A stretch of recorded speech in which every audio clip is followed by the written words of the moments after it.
Russia's emerging online education market is already worth an estimated $1.8 billion. According to RussiaToday, its value will increase by 50% by the end of next year. Ahead of EdTech Russia 2014, Primetime's Alexandrom talked to Alexander Oganov, the founder of UNIWEB.ru, one of the biggest Russian online education providers. Could you briefly explain what your project is? The whole ideological basis for this sort of approach is to basically take what's known as formal education, something that's done in class, and transform it into a product that can be used via various online instruments. So we partner with universities and we enable them to launch either fully online or blended academic programs. And as of today, we have 15 academic partnerships where we've managed to roll out several training and advanced retraining programs. And we have rather ambitious plans to launch fully online degree programs this coming fall.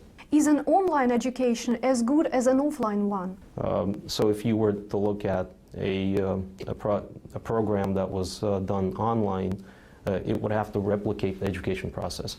So it's about ensuring that the trajectory that students have to take from A to Z, it would have to replicate, lectures, seminars, Q&As. There's got to be feedback, continuous feedback, and of course you have to introduce a set of very strict deadlines, because you want to make sure that your students are constantly motivated. Who are your main clients? Well, right now we're mostly engaged in managerial disciplines.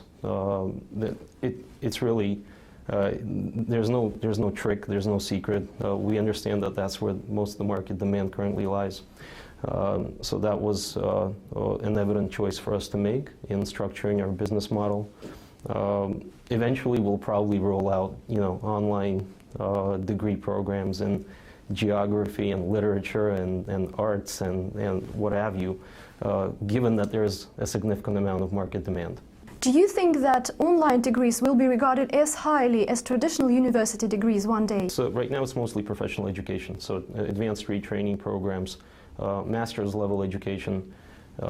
We are currently looking into being able to roll out online bachelor degree programs, but that's to come in 2015, not this year for sure. And speaking about the cost of education, can online students take loans to fund their studies? Well, we're already working with several banks right now. We'll probably roll out student loans, a student loans capacity come next year.